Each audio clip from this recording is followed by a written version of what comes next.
Bom, boa noite a todos. Vamos abrir no texto de abertura, que aparece no Evangelho de Lucas, capítulo 3.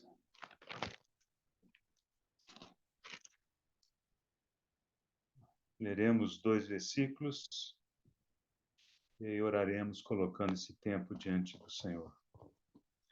Lucas, capítulo 3, versículo 1.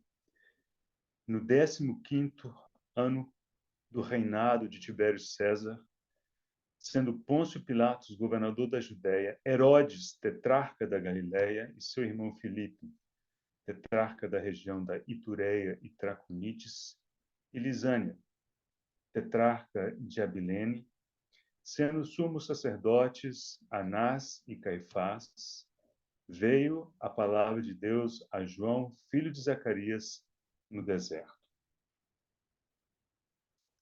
Senhor, nós agradecemos a Ti, Senhor, por essa oportunidade renovada de juntos, ainda que distantes, Senhor, fisicamente, nos prostrarmos diante de Ti, aquietarmos, Senhor, a nossa alma, e como Maria, Senhor, ouvir os Teus ensinamentos, a Tua palavra, a Tua doce voz. Fala, Senhor, conosco. Pelo Teu Espírito, conduz-nos, atrai-nos, cativa-nos, ensina-nos, alerta-nos conforme a Tua boa vontade, Senhor, e que a palavra venha encontrar terreno fértil em cada um de nós. Oramos em nome de Jesus. Irmãos, temos estudado, então, uma sequência de eventos, de lidares do Senhor com pessoas que Ele foi encontrando ao longo do seu ministério. Estamos chegando ao final do seu ministério. E, via de regra, com poucas exceções, nessas interações as pessoas buscaram o Senhor e o Senhor se compadeceu delas e o Senhor tratou delas, né? Mas aqui chegamos a uma sequência de 3 estudos em que isso não aconteceu, né? As pessoas que interagiram com o Senhor, ao que tudo indica, nunca se renderam ao Senhor e não tinham interesse de se render ao Senhor. Contudo, é importante observar como o Senhor lidou com essas situações e nós ainda temos muito a ganhar, muito a aprender com isso. E desses 3 eventos, ou 3 pessoas, né? Aqui no caso são 2, aqui essa é a primeira, né? Que é Anás e Caifás. Nós vamos concentrar o estudo em torno dessas pessoas hoje à noite. O próximo será Pilatos e o próximo será Herodes. Pessoas com quem o Senhor interagiu de forma muito, digamos, intensa, de certa forma, porque foi no momento da sua paixão, no momento do seu julgamento, né? Então, hoje nós vamos começar vendo o primeiro desses 3 estudos, que é Anás e Caifás. Agora, eu quero aproveitar esse momento para que nós voltemos e consideremos alguns dos aspectos envolvidos ao sacerdócio. Porque isso nos ajuda, primeiro, a entendermos melhor a palavra de Deus. E segundo, nos dar um contexto pelo qual a gente possa entender e apreciar melhor os relatos que encontramos no Novo Testamento a respeito de Anás e Caifás. E como eu disse, veremos que eles não temos qualquer razão para imaginar que eles tenham se rendido ao Senhor. Então é importante observar como é que o Senhor lidou com pessoas que não se renderam a Ele. Então vamos começar com textos que falam do sacerdócio. Para isso nós temos que voltar ao Antigo Testamento. Vamos gastar alguns minutos lendo diversos textos no Antigo Testamento. Eu convido os irmãos para abrirem inicialmente em Êxodo, capítulo 19. Êxodo, capítulo 19.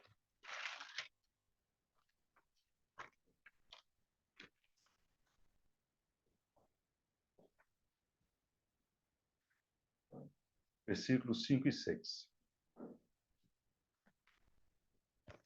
Agora, pois, se diligentemente ouvirdes a minha voz e guardardes a minha aliança, Então sereis a minha propriedade peculiar dentre todos os povos, porque toda a terra é minha.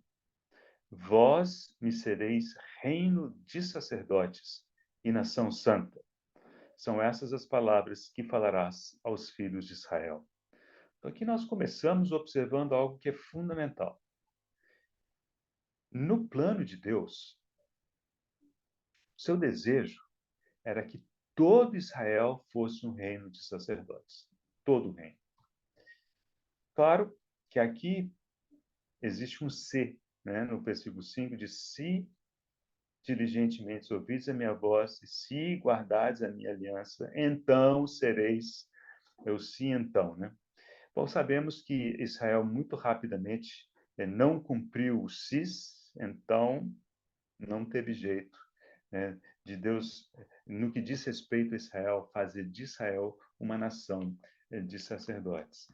Graças à obra expiatória do Senhor Jesus Cristo, hoje nós somos feitos reinos e sacerdotes, conforme nos diz o livro de Apocalipse. Agora, então, se todo Israel era para ser e não foi, o que aconteceu? Para isso, nós vamos avançar alguns poucos capítulos, no capítulo 28, de Êxodo. Veremos os primeiros 2 versículos, capítulo 28. Êxodo 28, 1. Faze também vir para junto de ti Arão, teu irmão, e seus filhos com ele, dentre os filhos de Israel, para me oficiarem como sacerdotes, a saber, Arão e seus filhos, Nadab, Abiú, Eleazar e Itamar. Farás vestes sagradas para Arão, seu irmão, para glória e ornamento. Então, observe, saímos de um cenário em que o plano de Deus era que todo Israel fosse um reino de sacerdotes, para um segundo momento em que apenas a família de Arão seria uma família de sacerdotes. Então, Arão e seus filhos, Nadab, Abiú, Eleazar e Itamar. Então, vamos olhar um pouco o que caracterizava essa estrutura, né, desse sacerdócio que agora estava concentrado na família de Arão. Primeiro, nessa estrutura encontramos hierarquia. Okay? Então, vamos para o segundo livro de Reis. Abra comigo para a gente ver um pouquinho, né, aspectos, pelo menos um exemplo, né, que fala dessa hierarquia. É uma instância, é um exemplo que nos permite ver que existia essa hierarquia. Segundo o livro de Reis, 25, 18. 2 Reis, 25, 18. Levou também o chefe da guarda a Seraías, sumo sacerdote. Sumo sacerdote significa o principal, né? O primeiro. E a Sofonias, segundo sacerdote. E os 3 guardas da porta. Então, nesse versículo, temos um exemplo em que, dentro do contexto do sacerdócio na casa de Arão, havia uma hierarquia. Havia o sumo sacerdote, e além dele, parece, nesse caso, havia ainda algum detalhamento da hierarquia. Então, havia até mesmo o segundo sacerdote. Então, esse sumo sacerdote, o próprio nome já sugere que era um só, mas é importante que a gente insista nisso, né, que o sumo sacerdote era apenas um, né?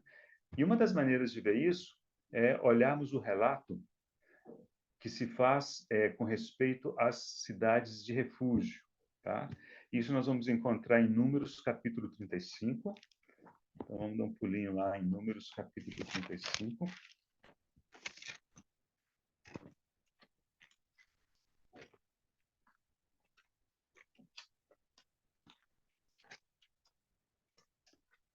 Versículo 25. Então, apenas dando contexto para os irmãos, em Israel havia cidades de refúgio. Então, para o caso de alguns crimes, se o culpado se refugiasse numa dessas cidades, ele estaria livre. Ele não poderia ser, digamos, atacado ou vingado, né, pelo vingador do sangue. E alguém pode perguntar assim, bom, até quando? Pelo resto da vida? Não, não é pelo resto da vida. Havia um ponto final para essa história. E o ponto final é dado por esse versículo. Versículo 25 de Números 35. Diz, e livrará o homicida da mão do vingador do sangue, e o fará voltar à sua cidade de refúgio, onde se tinha acolhido, e ali ficará até a morte do sumo sacerdote, que foi ungido com o santo óleo. Ou seja, ele tinha que aguardar, ele só ficaria livre daquela situação no momento ou no dia em que o sumo sacerdote morresse. Agora, é evidente pelo texto que só poderia ter um. Né? Imagina se houvesse mais de um sumo sacerdote, então qual deles tinha que morrer? Mas não era o caso. Havia apenas um sumo sacerdote. E aqui esse versículo já nos dá uma dica importante também, que o sumo sacerdote foi ungido com santo óleo. Era outra característica do sumo sacerdote. Vejamos isso em Êxodo 29. Então, voltando para Êxodo, capítulo 29.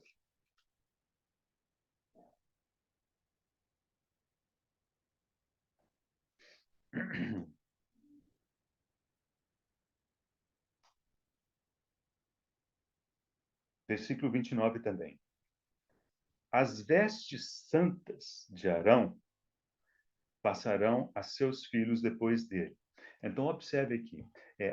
O sumo sacerdote, o vestuário dele era diferenciado dos demais sacerdotes.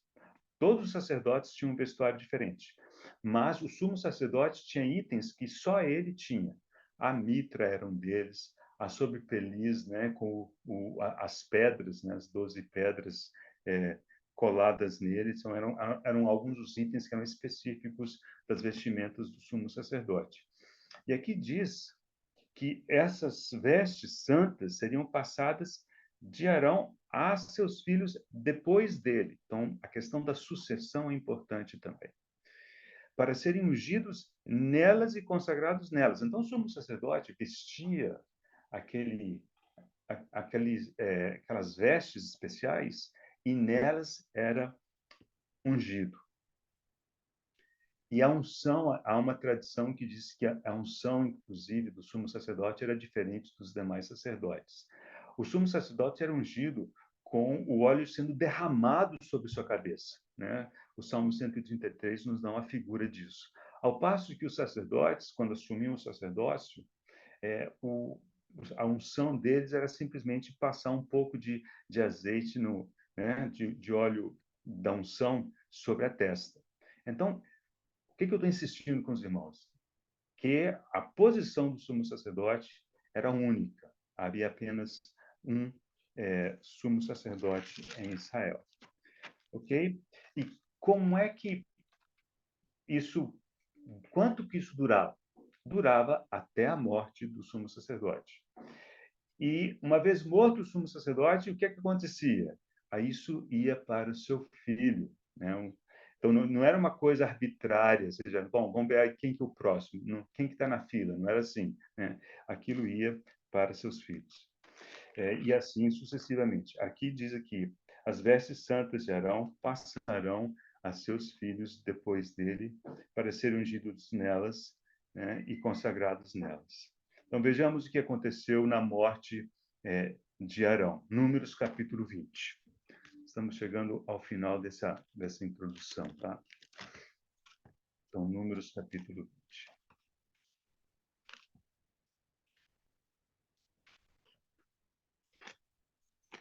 20 e 28.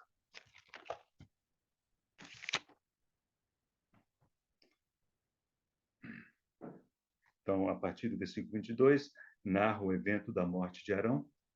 E no versículo 28 diz Moisés, pois despiu Arão de suas vestes, aquelas vestes especiais, né? E vestiu com elas a Eleazar, seu filho. Então, de pai para filho. Morreu Arão ali sobre o cimo do monte, e dali desceram Moisés e Eleazar. Vendo, pois, toda a congregação que Arão era morto, choraram por Arão 30 dias. Isto é, toda a casa de Israel. Então, vamos resumir essa introdução. O plano original de Deus é que todos em Israel fossem sacerdotes. Mas Israel não cumpriu a sua parte do acordo, então Deus escolheu uma família para ser família de sacerdotes, que era a família de Arão. Dentro desse conjunto de sacerdotes havia um e somente um sumo sacerdote, era o principal. E ele exercia essa atividade até a sua morte. E depois da sua morte, passava para o seu filho e assim sucessivamente. Bom, com essa base, vamos voltar e observar o nosso texto de abertura, mais uma vez, Lucas capítulo 3. E aí começamos a compreender um pouco do cenário, né, em que se encontrava a situação do sacerdócio em Israel nos dias da carne do Senhor. Versículo 2 de Lucas 3. Sendo sumos sacerdotes Anás e Caifás. Só nessa frase a gente percebe que tem alguma coisa errada, né? Porque só poderia haver um sumo sacerdote. E aqui há uma menção a dois sumos sacerdotes, Anás e Caifás. Agora, de fato, do ponto de vista oficial, quem era sumo sacerdote à época era Caifás. Okay? Mas por que Anás era chamado de sumo sacerdote? Porque ele era quem exercia influência. Ele era o mentor das coisas. E Caifás era, digamos, o sumo sacerdote oficial. Um era o sumo sacerdote de fato, outro o sumo sacerdote oficial. Mas por que se deu essa situação? Aí nós precisamos recorrer à história, irmãos. Então, observe o seguinte, na época, os dias do Senhor, você sabe como que eram apontados os sumos sacerdotes? Não era uma questão de pai para filho vindo da genealogia de Arão. Eram indicados por Roma, né? Inclusive, por exemplo, Anás foi indicado sumo sacerdote por Quirino, que era governador da Síria à época. Então, já temos um exemplo de um desvio importante, sério, da palavra de Deus. E ele foi apontado sumo sacerdote. Aí a data varia, né? O pessoal não sabe exatamente precisar, se tem uma ideia. Mas eu achei curiosa uma das datas propostas, né? Todas as datas estão próximas, mas uma das datas é fornecida pelo Edersheim. E ele diz, né, segundo a cronologia dele, que Anás foi apontado sumo sacerdote por Quirino no mesmo ano em que o Senhor teve seu bar mitzvah, aos 12 anos. Né? Aquele relato em Lucas, capítulo 2, quando o Senhor é levado ao templo. Aquele foi o ano, segundo Edersheim, em que Anás assumiu o sumo sacerdócio. E ao invés de esperar que ele morresse, ele era deposto. Então, da mesma forma com que Roma colocava, Roma tirava. E quando tiraram, né, Anás da posição de sumo sacerdócio, então um outro governador colocou Caifás. E atenção, Caifás não era filho de Anás. Caifás era genro de Anás. Então nós vemos um conjunto de coisas aqui completamente fora de esquadro, completamente fora das determinações que encontramos no Antigo Testamento. Então, mas por que Roma tinha tanto interesse em indicar o sumo sacerdote? E a resposta é a seguinte: o sumo sacerdote presidia o sinédrio. É como se hoje o presidente tivesse na capacidade, por exemplo, de indicar o presidente da Câmara dos Deputados. Para ele é interessante, né, colocar alguém, digamos, da sua confiança, porque o sinédrio ele exercia algumas funções sociais e políticas importantes. Ele tinha um nível relativamente elevado de governança, algumas coisas eles não podiam fazer, nós veremos isso na próxima mensagem, mas, de forma geral, eles como que colocavam ordem em Israel. E para Roma, era muito conveniente que o sumo sacerdote fosse indicado por eles para que ele mais ou menos mantivesse o status quo, né, da situação.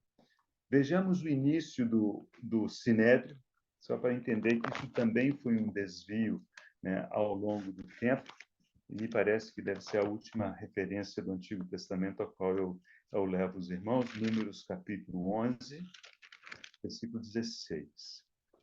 Irmãos, lembram que num determinado momento da trajetória do povo de Israel pelo deserto, né, Moisés ficou cansado, né, e ele foi e pediu ao Senhor um caminho alternativo. Então, veja o que aconteceu. Então, esse é o momento em que vamos ler, ok? Números capítulo 11, versículo 16. Disse o Senhor a Moisés: ajunta-me 70 homens dos anciãos de Israel, que sabes serem anciãos e superintendentes do povo, e os trarás perante a tenda da congregação, para que assistam ali contigo. Então descerei e ali falarei contigo, tirarei do espírito que está sobre ti e o porei sobre eles, e contigo levarão a carga do povo, para que não a leves tu somente. Então, aqui vemos o início desse grupo de 70, que foi o resultado de, digamos assim, um cansaço, talvez uma impaciência da parte de Moisés, e Deus, na sua tolerância, disse, ok, então você traga aqui 70 anciãos que você sabe serem provados, que já estão exercendo, né, uma função importante em Israel, eu vou tirar do espírito que está em ti e vou colocar neles. Esse foi o começo do que, depois de muitos anos, nos dias do Senhor, se tornou conhecido como Sinédrio. Né? E o Sinédrio, então, era composto de líderes do povo, que tomavam decisões, faziam julgamentos, né? E não é certo imaginar que o Sinédrio todo era de pessoas corruptas. Então, de pronto, o Novo Testamento fala de Nicodemos, era membro do Sinédrio, fala de José de Arimateia, que era membro do Sinédrio. Ou seja, era um grupo que tinha gente que, ainda que de forma escondida, como o caso de José de Arimateia, eles seguiam o Senhor, eles eram simpáticos ao Senhor, vamos colocar assim, depois que o Senhor ressuscitou e desceu o Espírito Santo. Acredito que eles foram participantes da igreja, né, dos primeiros dias da igreja. Então, está aí, esse é o cenário em que encontramos esses dois sacerdotes. Então, Anás, o sumo sacerdote, digamos, conceitual, de influência, de decisão. Caifás, seu genro, o sumo sacerdote oficial. E o Novo Testamento se refere a ambos como sumos sacerdotes. Não, Caifás não era filho de Anás, então eles não eram, eles eram colocados e depostos por Roma. Então, todo o cenário que havia sido instruído no Antigo Testamento havia sido abandonado, e agora encontramos aqui um esquema todo esquisito. Esse é o cenário do Novo Testamento, esse é o cenário que encontramos nos dias do Senhor. Então, por que isso é tão relevante para nós hoje? Porque nós precisamos enxergar, tanto em Anás e Caifás como no Sinédrio, o que possivelmente equivaleria ao que a gente imagina ser a religião, né? Algo que em algum momento possivelmente tenha, né, iniciado corretamente, mas com o passar do tempo, por das mais diversas razões, né, as coisas vão se corrompendo, o homem vai introduzindo questões próprias, né, a ponto disso ficar completamente deformado. Ok? Os irmãos lembram quando o Senhor purificou o templo pela segunda vez? Isso já foi na semana da paixão. descrito em Mateus capítulo 21, ele disse assim, olha, a minha casa será chamada, está escrito, a minha casa será chamada casa de oração para todas as nações, vós, porém, as transformaste num covil de salteadores. Alguns estudiosos imaginam que essa frase, covil de salteadores, era uma palavra específica dirigida a Anás e Caifás, porque eles haviam se enriquecido muito, muito, muito. Né? Existem relatos do que supostamente eram os bens deles encontrados quando Jerusalém foi destruída no ano 70 desta era. E era muito dinheiro. Então, eles estavam se aproveitando desse esquema em benefício próprio, né?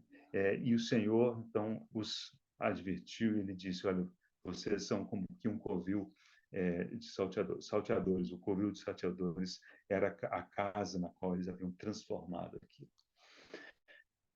Então, com esse pano de fundo, precisamos ver agora como é que houve essa interação do Senhor com esses dois. E, para isso, a sugestão aqui é passarmos pelos textos que mencionam os dois, Anás e Caifás, né?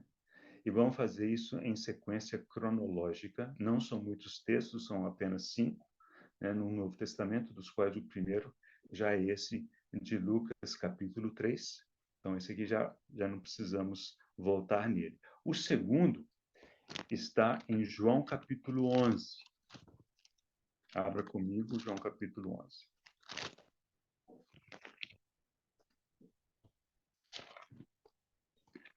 Vocês lembram que João, capítulo 11, descreve a ressurreição de Lázaro? Depois da ressurreição, muitos creram no Senhor por conta do que ele havia feito. Isso gerou uma certa incerteza, um certo medo, né, digamos, na direção de Israel. Entenda-se, sumo sacerdote, os principais judeus, o sinédrio. E aqui eles se reuniram para fazer, olha, o que nós vamos fazer com essa situação? Então, esse é o contexto do que vamos ler aqui, e aqui é a menção a Caifás. Versículo 47. Então, os principais sacerdotes e os fariseus convocaram o sinédrio e disseram, que estamos fazendo, uma vez que este homem opera muitos sinais? Se o deixarmos assim, todos crerão nele. Depois virão os romanos e tomarão não só o nosso lugar, mas a própria nação.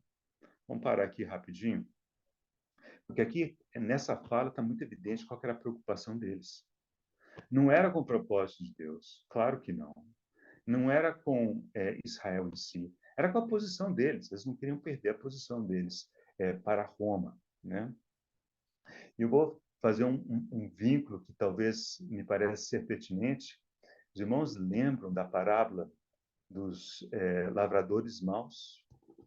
Lá tem uma frase que diz o seguinte, né? Então, os lavradores trabalhavam na vinha de um certo senhor e ele enviou alguns dos seus servos para recolher os frutos, e esses caras foram expulsos, e aí isso aconteceu algumas vezes. Por fim, esse senhor disse, enviarei meu filho, e quando esse filho chegou, o texto diz que aqueles lavradores maus disseram, este é o herdeiro, matemo-lo para que nós fiquemos com a herança.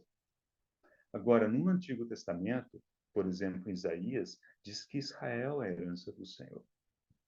Então, o que temos aqui, me parece que é esse cenário.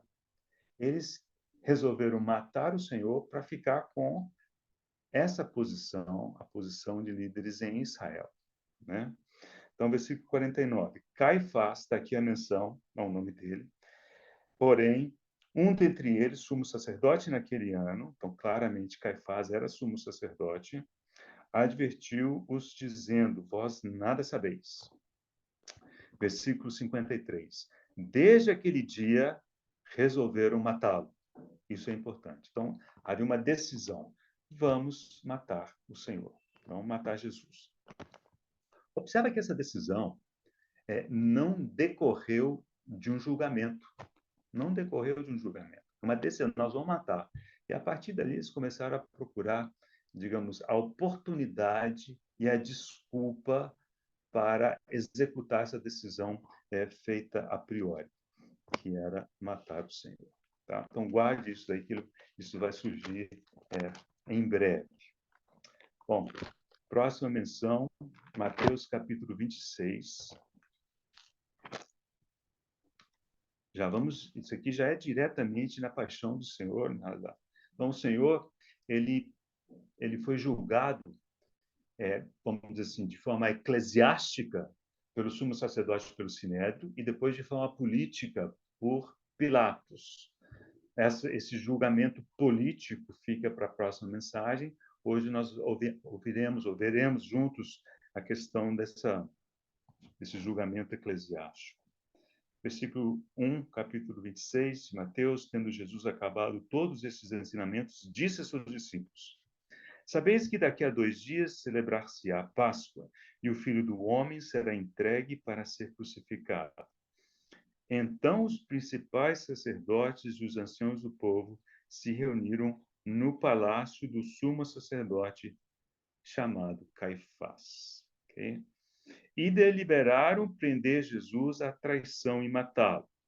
Então, aqui já havia aquela decisão de matar o Senhor, agora parece que eles decidiram, vão fazer isso por meio de traição. Ok? Mas, versículo 5 é muito importante, mas diziam, não durante a festa, para que não haja tumulto entre o povo. Não durante a festa. Vocês sabem quando o Senhor foi crucificado? Foi durante a festa. Por quê? Irmãos, porque isso era desígnio e presciência de Deus. O homem, a religião, pode pensar, pode fazer planos, pode espernear, né? Então, assim, olha, vamos matá-lo sim, mas não durante a festa. Mas era desígnio de Deus que o Cordeiro Pascal fosse imolado na Páscoa. Então, o Senhor morreu, sim, durante a festa. Deus está sempre no controle e no comando de todas as coisas. Okay? Então, nós vamos colocar um dedo aqui, porque nós vamos voltar em Mateus 26.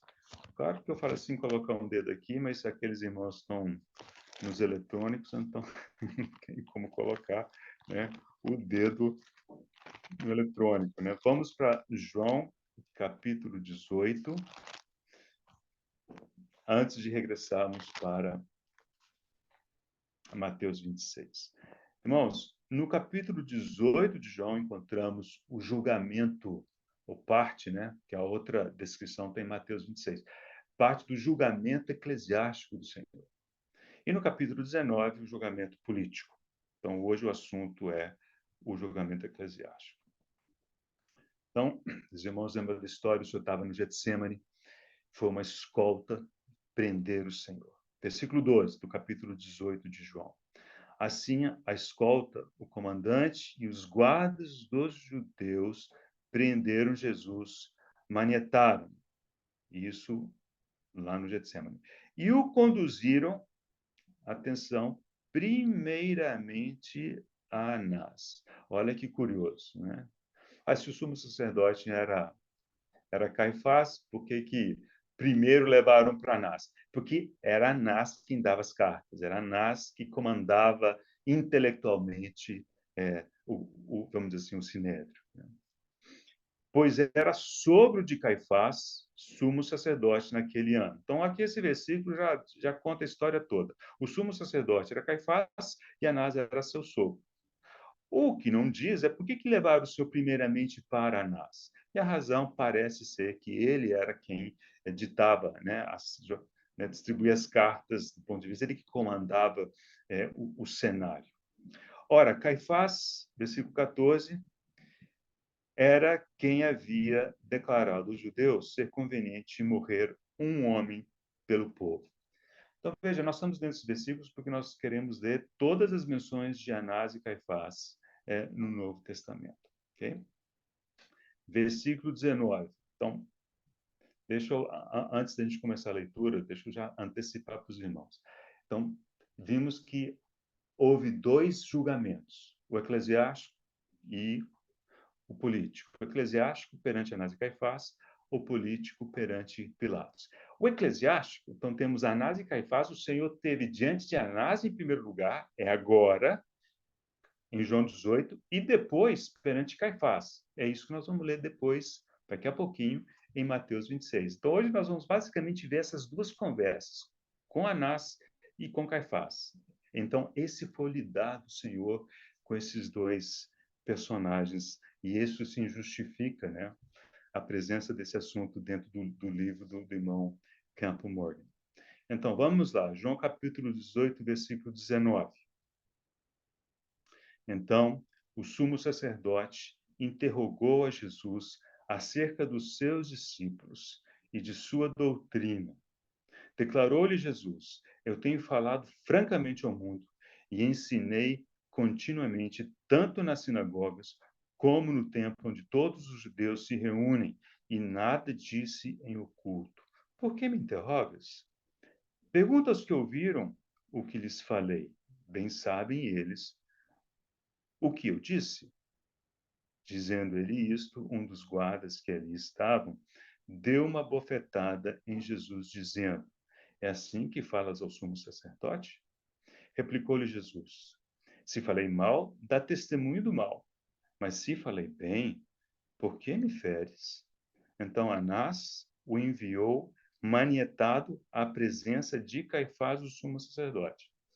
Irmãos, nós vamos voltar nesse texto para analisar o texto. Por enquanto, nós estamos só lendo para ver a sequência das coisas, dos eventos, né? Então, o Senhor estava diante de Anás, teve essa conversa, e Anás enviou, depois de fazer essa entrevista com o Senhor, ele o enviou manietado à presença de Caifás.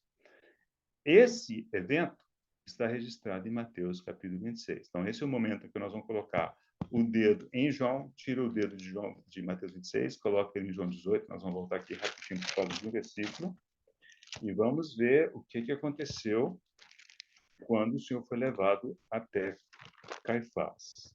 Capítulo 26 de Mateus, a partir do versículo 57. E os que prenderam Jesus o levaram à casa de Caifás. Percebe? Essa frase vincula ao texto de João. Então, estamos no mesmo ponto, no mesmo instante da história. Caifás, o sumo sacerdote, onde se haviam reunido os escribas e os anciãos. Mas Pedro seguia de longe até o pátio do sumo sacerdote, e, tendo entrado, sentou-se entre os serventuários para ver o fim. Ora, os principais sacerdotes e todo o sinédrio procuravam algum testemunho falso contra Jesus, a fim de o condenarem à morte. Observe que isso daí já era um combinado. Eles falam assim: nós vamos matar o Senhor, mas nós precisamos arrumar uma desculpa, nós temos que ter uma razão. Eles estavam lá procurando. Abri um parênteses aqui interessante: é o seguinte, havia algumas leis internas de Israel que foram quebradas nesse julgamento. A primeira delas dizia o seguinte: nenhum homem poderia ser julgado no mesmo dia em que foi preso. Isso aqui foi furado, né? E a segunda regra era que o sinédrio não poderia se reunir de noite. E aqui está de noite. Os irmãos lembram que o Senhor foi ao Getsemane à noite. Então, isso aqui está logo depois, né? Ele foi tirado e foi preso no Getsemane, levado para Anás. Anás fez a entrevista, conversou com ele e mandou manietado até Caifás. Então, aqui está altas madrugadas. Então, assim, isso é típico de religião. Né? A religião tem seus esquemas, ele mesmo vai quebrando os próprios esquemas e vai tocando o bonde. Né? Eles querem mesmo matar o Senhor, veja bem, né? Para ficar com aquela posição, né? Que Roma não tomasse a posição deles. Versículo 60. E não acharam, apesar de se terem apresentado muitas testemunhas falsas, mas, afinal, compareceram duas afirmando: Este disse, posso destruir o santuário de Deus e reedificá-lo em 3 dias. E levantando-se o sumo sacerdote, perguntou a Jesus: Nada respondes? Esse sumo sacerdote, irmãos, é Caifás, né? Nada respondes ao que estes depõem contra ti? Jesus, porém, guardou silêncio. Olha que coisa interessante. Então, teve todo esse movimento das falsas testemunhas. O Senhor não abriu os lábios para se defender, nem para dizer, olha, eles estão mentindo, nem nada disso que eu falei, enfim. Ele guardou silêncio. E o sumo sacerdote lhe disse, como eu disse, apelou para o desespero. Eu te conjuro pelo Deus vivo que nos diga se tu és o Cristo, o Filho de Deus. Respondeu-lhe Jesus, tu disseste. Entretanto, eu vos declaro que desde agora vereis o Filho do Homem assentado à direita do Todo-Poderoso e vindo sobre as nuvens do céu. Então o sumo sacerdote rasgou as suas vestes, dizendo, blasfemou. Que necessidade mais temos de testemunhas? Eis que ouvistes agora a blasfêmia. Que vos parece? Responderam eles, réu de morte. Então uns cuspiram-lhe no rosto e lhe davam murros, e outros o esbofeteavam, dizendo, profetiza-nos, ó Cristo, quem é que te bateu? Então terminou esse encontro do Senhor com Caifás, e voltamos para João capítulo 18, para encerrar esse evento. Capítulo 18 de João, versículo 28. Depois levaram Jesus da casa de Caifás, onde acabamos de deixá-lo, né? Em Mateus 26, para o pretório. Isso já é, né, onde ficava o governador, Pilatos. Era cedo de manhã, então já havia amanhecido. E eles não entraram no pretório para não se contaminarem, mas poderem comer a Páscoa. Olha a hipocrisia da religião. Por um lado, montando todo um esquema para matar o Senhor e, por outro lado, querendo manter todas as aparências, né? Tomando o cuidado de não se contaminarem, supostamente, para comerem a Páscoa. Então, aqui encerramos a quarta menção a Caifás e a Anás, e a última encontra-se no livro de Atos, uma leitura rápida, capítulo 4, apenas uma menção. Atos, capítulo 4, versículos 5 e 6.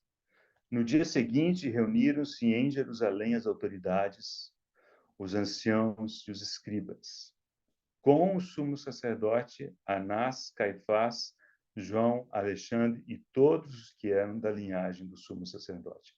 Curioso isso, né? Aqui é como se Anás estivesse sendo colocado como sumo sacerdote de novo, né? Então, isso reforça essa hipótese de que Anás era o sumo sacerdote conceitual, de fato, e Caifás era o oficial. Bem, então, com isso, temos todos os textos que mencionam essas duas pessoas.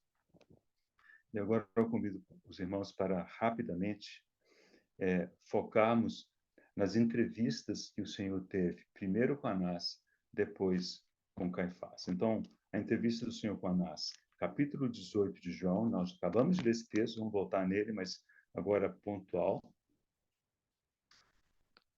E o versículo 19, João 18, 19, diz que o sumo sacerdote, observa que aqui também Anás é chamado de sumo sacerdote, interrogou a Jesus acerca de seus discípulos e de sua doutrina.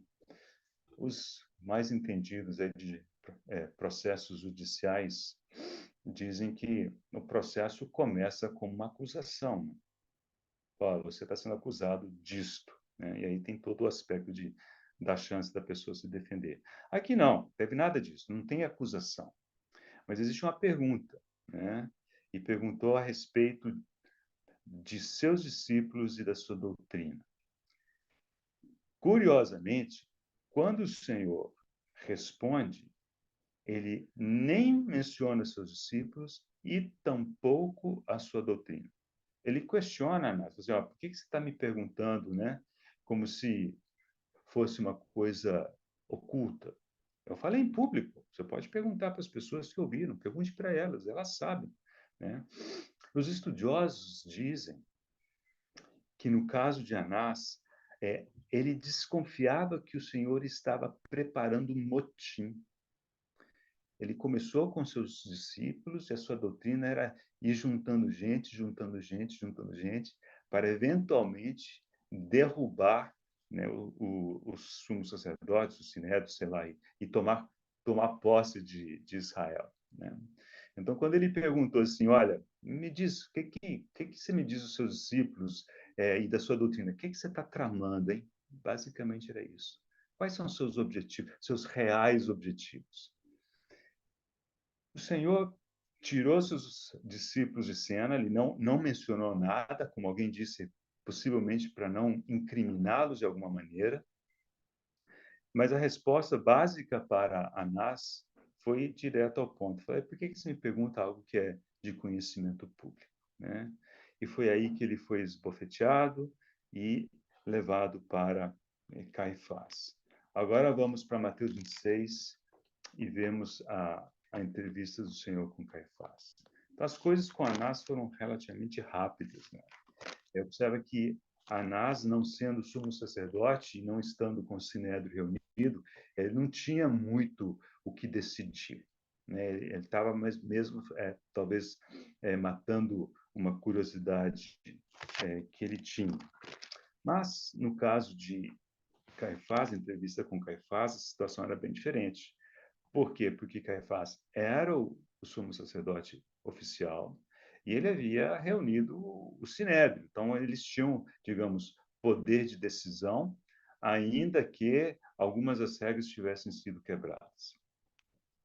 E os irmãos, então, observaram que a tática, né? Qual que foi a tática da acusação? Né? Foi levantar falsos testemunhos. E as falsas testemunhas falaram uma coisa, falaram outra. A isso o Senhor não abriu seus lábios. Diz assim, Jesus, porém, guardou silêncio. Mas aí, o Campbell Morgan diz que Caifás já devia estar meio desesperado, né? Porque dizer, como é que você vai incriminar alguém que não diz nada, né? Então, ele usou uma fórmula.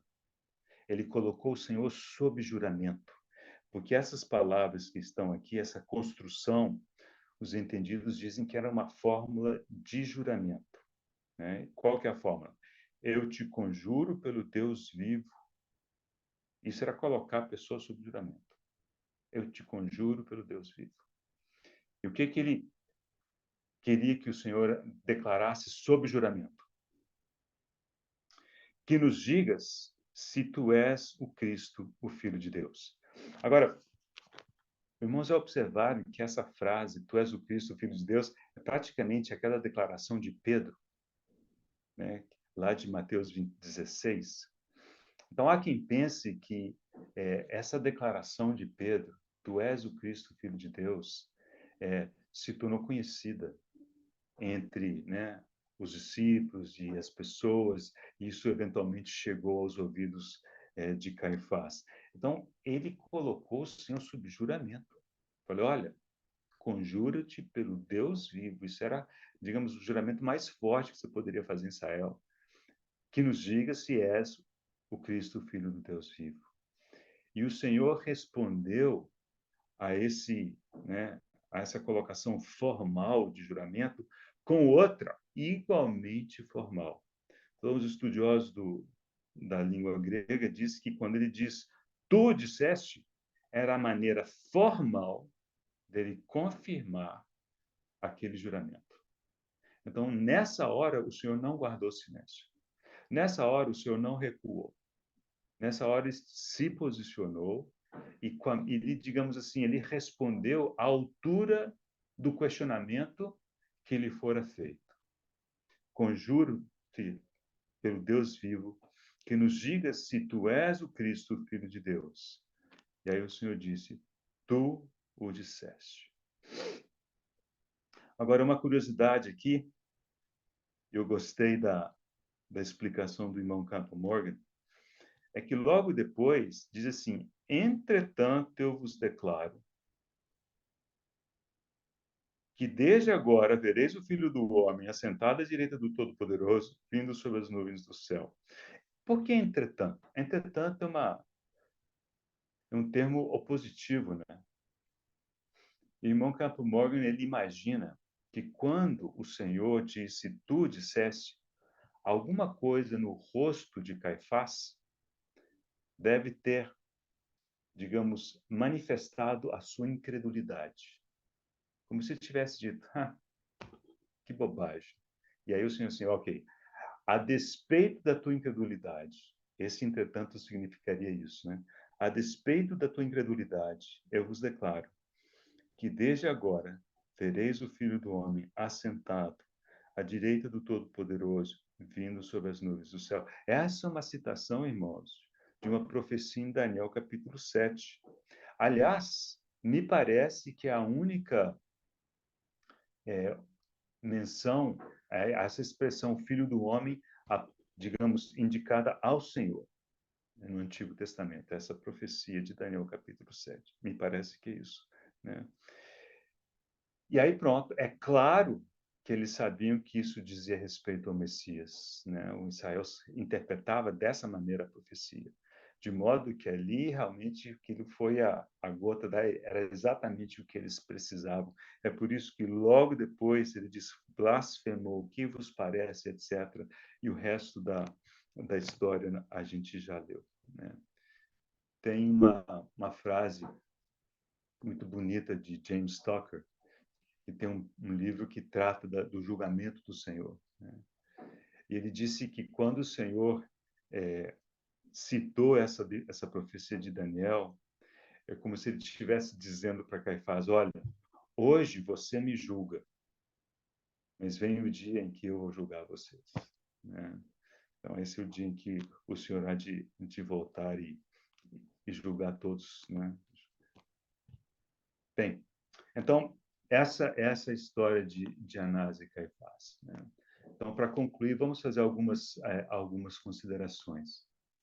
Primeiro, e acho que para essas considerações é muito útil a gente imaginar ou lembrar que Anás, Caifás, o Sinédrio, essa turma toda, representa a religião da época, o topo da religião da época. Vocês observaram que tanto na sua entrevista com Anás, como na sua entrevista com Caifás, o Senhor não procurou convencê-los, ele não procurou estar com eles, mudar a situação deles, mudar a situação da religião, vamos colocar assim. O Senhor simplesmente esteve ali, respondeu algumas perguntas, ficou calado com respeito a outras, né? Às vezes a gente acha que consertar, vamos colocar assim, né? Consertar a religião é algo que precisa ser feito. Irmãos, o Senhor mesmo não fez isso, né?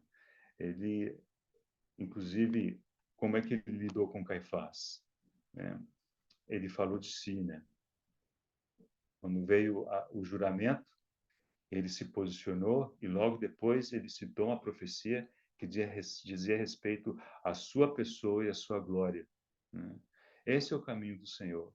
Nem tanto de tentar convencer Anás, tentar convencer Caifás. Isso é realmente, sim, é muito, muito grave, no sentido de que o Senhor sabe aqueles que vão se render diante de si e outros que não. E ele não insistirá, né, com aqueles que não querem, né, se render ao Senhor, né? E daqui a pouquinho nós vamos encerrar com um lembrete num dos textos que mostra isso também de forma muito clara. Então, observe de novo, o Senhor não procurou consertar o que não é consertável, né, que é a religião. Então, lembramos também que a religião tem os seus esquemas, né? Pode dizer, olha, então nós vamos matá-lo, mas não durante a festa para que não haja tumulto. Mas o propósito de Deus é sempre eterno. E Deus executa tudo exatamente conforme o conselho da sua vontade. E o Senhor foi morto, sim, durante a festa, porque assim estava, né, previsto que ele é o nosso Cordeiro Pascal. Okay? Então, estamos em Mateus, vamos para encerrar, voltar algumas páginas. Mateus, finalzinho do capítulo 8.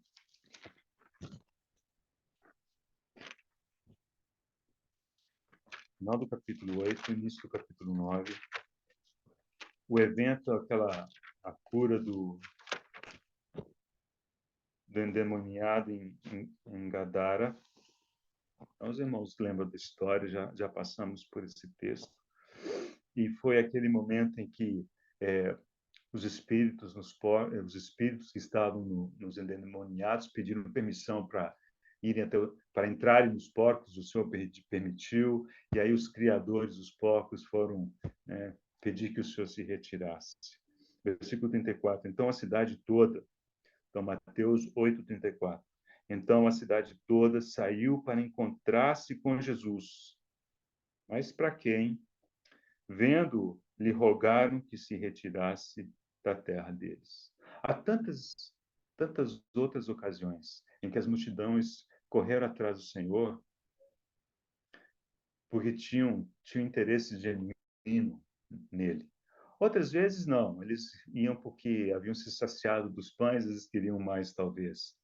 Mas aqui é claramente antagônico. Eles foram atrás do Senhor para dizer: Senhor, nós não queremos o Senhor aqui por perto, né?